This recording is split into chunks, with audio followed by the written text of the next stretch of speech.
Bienvenue à toutes et à tous, nouvelle édition d'Information et on enchaîne tout de suite avec l'actualité.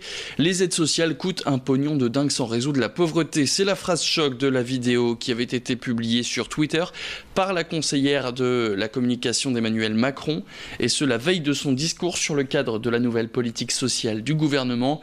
Hasard du calendrier ou pas, Benjamin Griveaux, le porte-parole du gouvernement, était en déplacement ce mercredi au siège du Secours populaire du Nord, à Lille. Une association qui a vu une hausse de demande d'accès à ces services de 2,5% en un an, selon les dires de Jean-Louis Callins, le mythique président du Secours populaire du Nord. Après une visite des locaux, le porte-parole du gouvernement a longuement échangé avec Jean-Louis Callins, notamment sur le maintien de l'aide alimentaire, actuellement en négociation avec l'Europe, avant une initiative qui doit être prise à la rentrée. Benjamin Griveaux qui revenait justement sur les propos du président de la République. On l'écoute. La France, elle a mis beaucoup d'argent dans le social.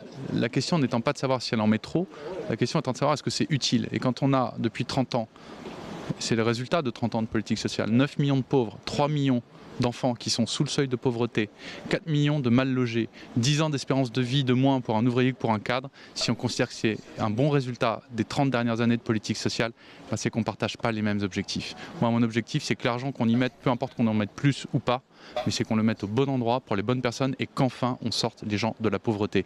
Le but des politiques sociales, c'est pas d'aider les gens à survivre, c'est d'aider des gens à vivre et à vivre leur vie, à construire leur vie librement. Politique toujours, la région a réuni ce mercredi les acteurs de l'apprentissage pour une journée d'états généraux. L'objectif, c'est d'anticiper la réforme de l'apprentissage qui est prévue par le gouvernement d'ici 2020. Une réforme qui veut endiguer durablement le chômage chez les jeunes. Gouvernement qui prévoit entre autres de consulter les entreprises sur leurs besoins avant d'entamer cette réforme de l'apprentissage. Autre mesure annoncée, ce ne seront plus les régions qui auront la main sur la gestion des centres de formation, mais bel et bien les branches professionnels. Les Hauts-de-France, ce sera d'ailleurs sûrement la région la plus touchée par ces réformes annoncées de l'apprentissage, puisqu'elle y compte aujourd'hui 35 389 inscrits précisément, soit 10% de plus que l'année dernière. La région des Hauts-de-France qui sera donc particulièrement vigilante sur cette réforme, comme le confirmait Christophe Coulon, son vice-président à l'apprentissage. Notre boulot, notre volonté, c'est de faire en sorte que l'on resserre les mailles du filet et que l'on fasse significativement réduire le taux de chômage chez les jeunes et le taux d'inactivité. Et donc, on va le faire comment ? On va le faire avec ces entreprises qui connaissent leurs besoins, qui vont pouvoir définir l'outil de formation par alternance et par l'apprentissage. Et nous allons les accompagner pour valoriser l'apprentissage, faire du marketing, de la communication, expliquer qu'être chaudronnier, c'est pas dévalorisant. Être chaudronnier, c'est construire des ailes d'Airbus avec une forte rémunération, avec des capacités d'évolution de carrière. Et tout ça, ce sont des messages aujourd'hui que certaines familles ignorent encore. Et par méconnaissance, les familles et les jeunes ne sont pas tentés par le développement de l'apprentissage. Il faut qu'on change les mentalités.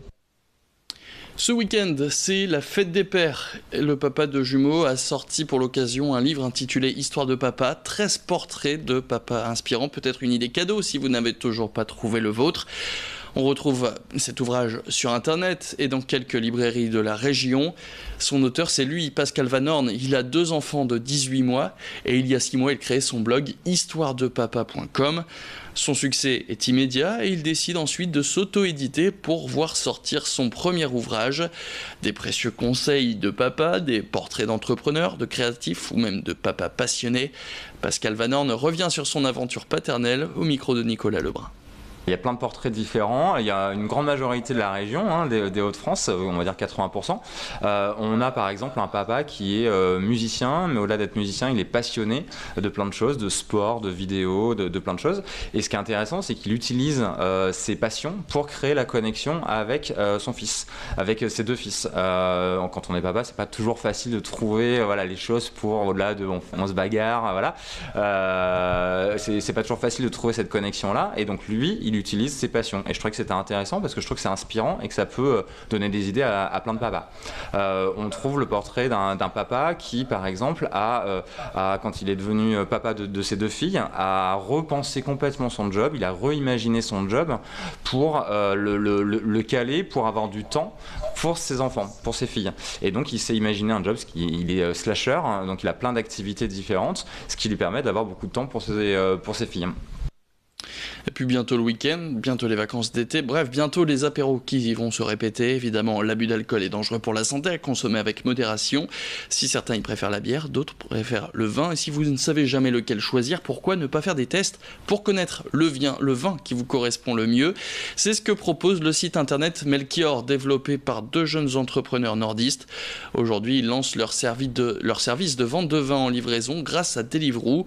Rouge, blanc, rosé, les vins les plus demandés du site internet Melchior peuvent désormais arriver directement chez vous. Après les livraisons de repas, les apéros livrés à domicile par vélo montrent que ce service est en pleine expansion en France et dans la région. Explication sur cette nouvelle méthode et cette nouvelle proposition des 2 créateurs de Melchior. En plus des effectivement 25 références qu'a cité Thomas, qui sont celles qu'ont préférées nos consommateurs, nos clients. Et ces références-là, en fait, c'est des références que nous, on a choisies spécialement pour leur particularité.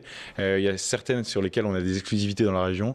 Et ça, c'est aussi un avantage de pouvoir faire découvrir à des gens quelque chose qu'ils ne pourraient pas retrouver ailleurs en restauration, voire même en grande distribution. Bon, il y a effectivement quelque chose qui tourne très bien en ce moment. C'est une petite bouteille de rouge qui s'appelle le Klaxon et qui est plutôt difficile à trouver dans d'autres commerces, bien que ce soit possible, hein, évidemment, vu que c'est une certaine réussite. Mais effectivement, on est assez content d'avoir cette exclusivité-là, en tout cas pour l'instant. Et puis en bref, avant de se quitter, la Coupe du Monde, vous le savez, ça commence ce jeudi avec le premier match Russie-Arabie Saoudite. La France, elle, commencera son tournoi samedi midi face à l'Australie. On pourrait bien trouver un nouveau nordiste dans le groupe de Didier Deschamps, avec l'incertitude qui plane autour de Djibril Sidibé. Son remplaçant serait Mathieu Debuchy. Didier Deschamps a jusque ce vendredi dernier délai pour changer un joueur dans sa liste. Et Djibril Sidibé n'étant pas à 100% à cause d'une blessure au genou, nul doute que l'ancien Lillois et stéphanois Mathieu Debuchy doit sûrement garder un œil sur son téléphone portable. Et puis on parle du bac, la dernière ligne droite pour les lycéens, ça commence lundi. Et cette année 2018 voit un nombre record de candidats. La faute à ce baby-boom de l'année 2000. 753 148 lycéens vont tenter d'obtenir ce précieux sésame. Le plus jeune candidat cette année est une candidate, elle n'est âgée que de 11 ans et 10 mois. Le plus âgé a lui 76 ans et en tout ce sont 4 millions de copies qu'il faudra corriger à la fin de l'épreuve. Fin de cette édition, merci à toutes et à tous de l'avoir suivi. Tout de suite la météo.